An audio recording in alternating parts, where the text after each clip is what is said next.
Hey there, welcome to another video on chess. This is Bharat Divyang from Zugzwang Academy, and today I wanted to introduce a new type of chess puzzles that helps you with building your calculation. Now, often calculation in chess is done. It's basically a cognitive exercise of applying the rules in a very consistent manner, in a very logical manner to achieve a particular goal. For example, one of the goals of the game is to checkmate your opponent. So, doing a lot of checkmate puzzles where you're able to calculate your way into checkmating your opponent is a wonderful method to improve one's cognitive abilities and calculating abilities, because the goal there is to checkmate your opponent. Similarly, there are many puzzles which are very tactical. You might not be able to checkmate him, but you could use a myriad of tactical motifs to probably gain some material. So that's another type of uh, puzzles that will help you build your calculation abilities. The third one, which I wanted to introduce you today, uh, is called entrapment puzzles, where you don't really get immediate material advantage, but you get to actually entrap your opponent. You trap him. There's another word called immurement, imprisonment, blocking the opponent's powers. So all of these are ways in which you can create some form of a force field that stops your opponent from really doing something and therefore gives you the freedom to win the game. Remember, chess is a zero sum game, which means that reducing the freedom of your opponent is automatically going to give you an advantage. Okay, so this is the puzzle. Take a moment, think about it. White to play and win the game. It's endgame, so it's relatively less number of moves. That's the reason it becomes easier to calculate, because you can think of all the possible moves that you can make, your opponent can make, and actually do an analysis in each one of them, and in fact brute force your way if you have to. But oftentimes, thinking well about the position, observing the position, paying attention to the details would kind of ensure you don't have to brute force your way, but actually use patterns to do well and solve the puzzle. So take a moment, think about it, and try to solve this puzzle. All right, I hope you had a good attempt at solving this problem. And let's go a little deeper. So, one of the ways in which you could figure out what the best move is probably to start flipping the script here. To start thinking, hey, instead of white moving around, let's say black has to move. Let's just assume, let's do a thought experiment. If black has to move, what can he do? And let's do the analysis. Like, let's start with the king. I mean, there are only three possible pieces, so it's the king. Now, you know he can't come to these three squares because they are landmines. They're controlled by white. So that gives him an opportunity to move to any of these four squares and at the same time capture the knight.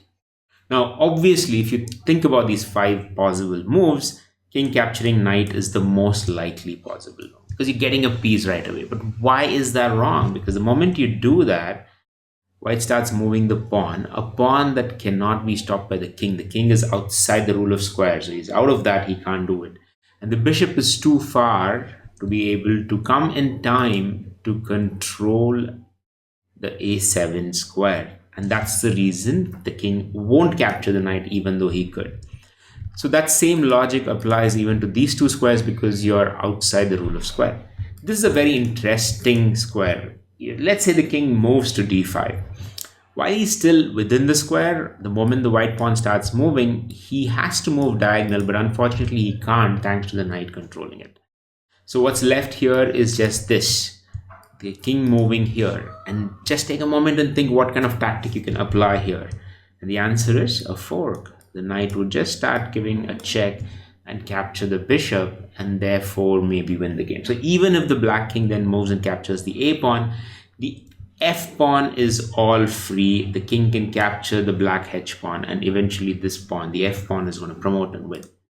So now you can think about this as a perfect case of immurement or imprisonment. So even though the king has some bit of freedom, all of that is completely useless because none of them are good enough to win the game. Okay, so if that's the case, what does he do? If he doesn't want to move the king or he can't move the king, he starts to think about the bishop.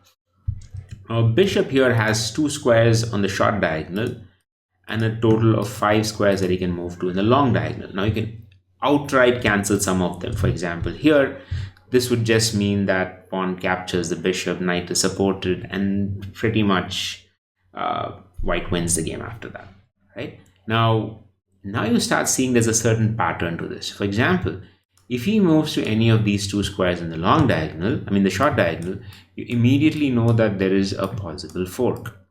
And guess what? That same fork applies to these 2 squares as well. So you can think of these 4 squares as complete no-no for the bishop because there's a knight check waiting to happen. And guess what? You have a similar knight's check on the other side as well. So which means the bishop too is imprisoned. While nobody's attacking him right now and nobody's going to capture him, he can't move anywhere. So if you are playing black right now and you know that all the moves of the king and all the moves of the bishop are really, really bad, the one thing you'd want to do is push this pawn. Because at least it gives you a bit of a breather, right? Not that it's going to change the story, but it gives you some bit of a breather. And that's why if you are playing white right now, you play the one move that can really change the story. Because now you're putting black in zugzwang, he's forced to move and all his moves are really bad. One mistake you don't want to do is just do a greedy algorithm and just capture this pawn, because that changes, it tilts the entire thing. After this, black can capture the knight because even if he pushes the pawn, it can be prevented from promoting. So one move can really you can pay the price for it. But if you think and you understand and you calculate the whole thing, you realize that the best move here is king h1. And no matter what black does, white will win the game. And this is the power of calculation in chess. And doing such exercise is going to make you good at calculating, not only in such studies and puzzles, but also in your game when you actually are faced with multiple decisions to make. And you always are looking towards a goal of either trying to checkmate your opponent, gain material, gain a position, or entrap your opponent's pieces. Whatever your goal may be, calculation is the way to get there. Doing such puzzles would be a wonderful way to do it. Now here's the next puzzle in a very similar idea. What can white do here to win the game? If you can solve this puzzle, leave the answer in the comments and I will use one of the future videos to give you the solution to this one. Thank you so much. If you like this video, please do like, share and subscribe, and I'll see you in the next one.